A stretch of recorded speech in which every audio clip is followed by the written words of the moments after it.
Durante muchos años, los seres humanos siempre se preguntaron si habían llegado al límite de su evolución. Desde la prehistoria hasta las revoluciones tecnológicas, los Homo sapiens fueron poco a poco dando grandes pasos hasta llegar a convertirse en lo que somos hoy en día. Probablemente, si una persona que vivió en la Edad Media pudiera ver hasta dónde hubiéramos llegado, hubiera quedado absolutamente estupefacto o estupefacta. Del mismo modo, muchos científicos del presente están convencidos de que aún queda mucho camino por recorrer y que la especie aún tiene muchísimo margen para seguir creciendo. En su afán de responder todos estos interrogantes, muchos de estos científicos han estado trabajando a escondidas durante décadas e incluso siglos, escondiendo muchos secretos a la humanidad, hasta que finalmente uno de ellos consiguió lo aparentemente imposible. Era una noche fría y lluviosa de invierno, en un campo apartado de las grandes ciudades. En su laboratorio secreto, el cual se encontraba camuflado como una extensa granja para que nadie sospechara de lo que allí había en realidad, un hombre de mediana edad había estado trabajando durante años en su nueva invención. Había dedicado prácticamente toda su vida a que ese proyecto diera resultados exitosos. Hubo momentos en los que parecía imposible, llegándose a plantear incluso abandonar el experimento. Sin embargo, esa noche finalmente lo consiguió. Tantos años, pero por fin lo logré, se dijo a sí mismo, exhausto pero satisfecho. Sin embargo, no había tiempo para descansar. Aún faltaban muchos pasos más para completar el experimento y él mismo lo sabía. Al mismo tiempo, en uno de los tantos edificios que tenía la famosa ciudad de Buenos Aires, 5 amigos se divertían jugando al tenis de mesa. Esto ya se había convertido en la clásica rutina de los sábados para ellos, una actividad ociosa de un grupo absolutamente normal, o por lo menos hasta ese día. En ese momento, un partido muy parejo se estaba disputando. Carlos ganaba por 2-1, pero Javier estaba a un punto de empatar el partido. Tras un largo peloteo en el que ambos se tuvieron contra las cuerdas, Javier consigue ganar el punto y empatar el partido, tras una pelota que pasó tocando milagrosamente la red y quedando muerta del otro lado de la mesa. ¿Otra vez con esas cagonerías? ¡No aprendés más!, exclamó Carlos, competitivo a más no poder y que no soportaba nada las derrotas. Para vos eso fue intencional. Si lo hiciera a propósito, sería profesional. Aprende a perder, le contestó Javier, que por lo general sabía soportar las calenturas de su amigo, pero no cuando le salían con excusas baratas. Pedro, quien acostumbraba a tomar las riendas como el líder del grupo, calmó las aguas, recordándoles que después de todo se trataba solamente de un juego y nada más. Los hermanos Daniel y Martín, de piel morena y con un perfil mucho más bajo, se mantuvieron distantes disfrutando la estrafalaria discusión.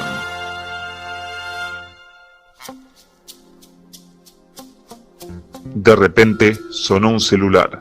No era cualquier tono, se trataba de una llamada proveniente del teléfono de Javier. ¿A quién se le ocurre llamar a esta hora? ¡Son las 3 de la mañana! Dijo Carlos algo molesto. Seguro es mi vieja.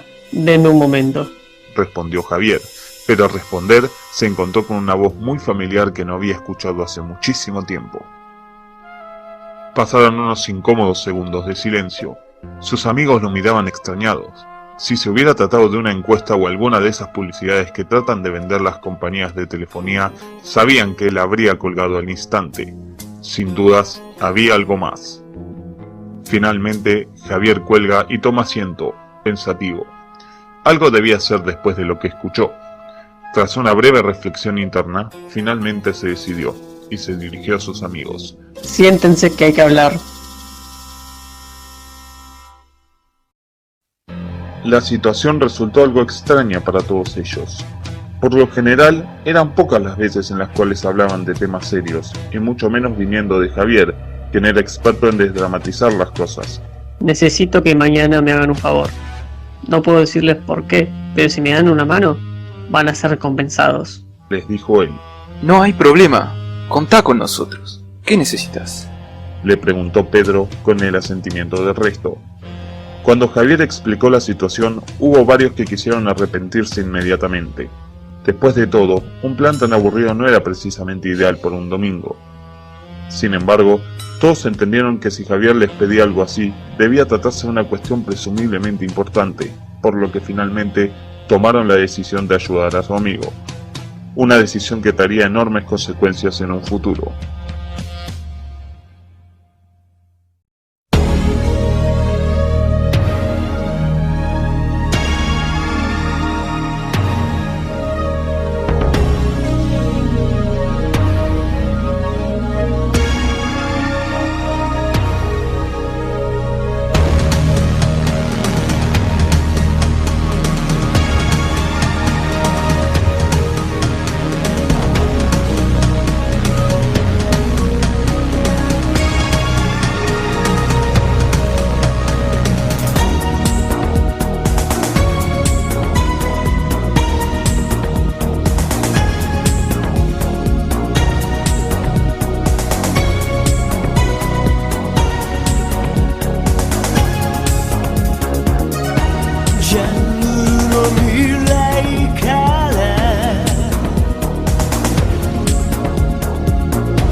Capítulo 1.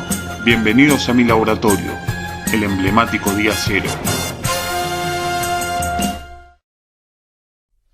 A la mañana siguiente, los 5 jóvenes, siguiendo las instrucciones recibidas, arribaron a su destino. Espero que sea importante posta. Nos mandamos 200 kilómetros de viaje para llegar a un lugar en medio de la nada, exclamó bostezando Carlos, quien no había dormido en toda la noche. Pedro, por su parte, pasó los siguientes minutos observando el lugar. Tanto ruido de la ciudad le hacía valorar mucho más el pacífico silencio de aquel sitio. Finalmente, fueron recibidos por quien les había convocado. Su nombre era Andrés Ramírez, tío de Javier y un prestigioso científico que durante años se hizo pasar por un hombre de campo, y muy pocos sabían realmente cuál era su verdadera vocación. Muy buenos días. Pasen, por favor. Al ingresar a la casa, ninguno de ellos pudo creer lo que veía. Parecía un viaje en el tiempo, hacia un futuro muy lejano. Las innovaciones tecnológicas del Dr. Ramírez eran increíblemente avanzadas, aún para esos tiempos. Todo el laboratorio parecía una gran fábrica, aunque se encontrara en un lugar tan pequeño. Impresionante, ¿no es así? Pero aún no han visto nada. Falta el plato principal. Y fue entonces cuando el tío de Javier les mostró su más grande invento. Un dispositivo rectangular que por su apariencia parecía diseñado para ser utilizado en una pierna o en un brazo, con tentáculos saliendo desde adentro, asemejándose mucho a los cables que las máquinas usaban para conectar a los humanos a la Matrix en aquel universo ficticio. Los jóvenes miraban asombrados aquel artefacto, aunque también con cierta precaución, ya que lo desconocido no siempre es seguro. Probablemente se estarán preguntando por qué es que he creado esta cosa. Pasaré a explicarles. ¿Alguna vez escucharon la teoría de que el ser humano solo usa el 10% de su cerebro? Puras tonterías, respondió Pedro, claramente opositor de aquella creencia. Sí y no. Respondió Andrés. El cerebro se utiliza en su totalidad, pero a baja potencia. En realidad, nuestra capacidad cerebral es muy superior a la que utilizamos, debido a que las neuronas son capaces de almacenar información a niveles insospechados. Este dispositivo es capaz de acelerar nuestro sistema nervioso a través de impulsos electromagnéticos y hasta podrían ganar en fuerza física si logran almacenar esa energía. ¿Qué les parece si hacemos un intento? Ciertamente, había más dudas que certezas en la cabeza de los jóvenes. La explicación era convincente, pero en la práctica parecía una locura. Durante los siguientes minutos, debatieron entre ellos quién debía ser el sujeto de prueba. Carlos y Martín se rehusaron completamente, pues les parecía muy peligroso para sus cuerpos. Daniel y Javier, por su parte, estaban mejor predispuestos, pero muy inseguros acerca de los posibles resultados. Pedro notó esto y decidió ponerse los pantalones, accediendo a probar el dispositivo. Después de todo, era el más racional de los 5 y sabría perfectamente cuándo parar antes de que ocurriera un posible accidente. Una vez finalizados los preparativos, Andrés procedió a conectar el dispositivo a la sangre de Pedro. La escena era más bien digna de una película de terror, con las agujas clavándose a lo largo y ancho del brazo izquierdo del joven, para luego introducir una sustancia desconocida en su cuerpo. Sin embargo, y a pesar del horror del momento, Pedro aseguró que el dolor no era tan fuerte. De hecho, la única consecuencia visible era un ligero aumento en el tamaño de su brazo. Una vez terminada la conexión, Andrés condujo a los jóvenes hacia el otro extremo de la granja. Una vez allí, se encontraron con una roca gigantesca y muy resistente, probablemente sacada de una montaña real, lo que sorprendió a los jóvenes. Muy bien, llegó el momento. Pedro, quiero que destruyas esa roca. Los 5 jóvenes reaccionaron al unísono, pensando que se trataba de una broma, pero Andrés les explicó que si Pedro lograba controlar los impulsos electromagnéticos de su brazo, podría destruirla sin problemas. Sin embargo, el primer intento resultó fallido, y el segundo, y también el tercero. Pedro finalmente se dio por vencido. Después de todo, la idea nunca le había dejado de parecer absurda. Te falta confianza. Le contestó el doctor Ramírez. Tenés que usar tu cerebro, concentrarte en la fuerza de tu brazo y en tu objetivo a batir.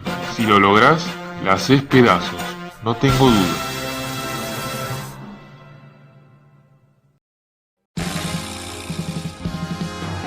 Pedro lo comprendió y se preparó para un último intento. Cerró los ojos, dejó su mente en blanco y se imaginó aquella roca repetidamente en su cabeza. Pegale y hacé la mierda, se dijo a sí mismo incontables ocasiones. Esta vez sí lo logrará, presten mucha atención, exclamó Andrés. Esto es una estupidez, dijo Martín, quien creía imposible la hazaña. El resto de sus compañeros, en el fondo, pensaban lo mismo. Sin embargo, estaban todos muy equivocados. Pedro siguió al pie de la letra los pasos explicados por Andrés, tomó carrera y con todas sus fuerzas le propinó un fuerte puñetazo a la roca, la cual inmediatamente se destruyó en 1000 pedazos, para estupefacción de todos los presentes. Ninguno de los jóvenes podía creerlo. Parecía un sueño, pero era muy real. Aquel descubrimiento sin dudas estaba destinado a cambiar la historia, y ellos lo habían presenciado antes que nadie. Esta máquina es fantástica, me muero de ganas por usarla, exclamó felizmente Daniel. ¿Por casualidad, esta cosa tiene otras funciones? Preguntó un intrigado Martín. Por supuesto, pero este modelo está aún en proceso de perfeccionamiento. No sé qué tanto poder puede alcanzar. Necesitaría hacer más pruebas. Tras unos segundos de reflexión, a Andrés se le ocurrió una gran e ingeniosa idea. Les ofreció a los jóvenes quedarse allí durante una semana para ayudarlo con el experimento y a cambio les pagaría una gran suma de dinero. Muy para su deleite, todos aceptaron al instante y sin dudarlo ni por un momento. El dinero era tentador, pero la posibilidad de presenciar un evento histórico y de utilizar algo que parecía reservado a la ficción, sin dudas resultaba aún más atractivo para ellos. Pero lo que aún no sabían era que a partir de ese día sus vidas cambiarían para siempre. Aquellos jóvenes estaban a punto de convertirse en auténticas leyendas.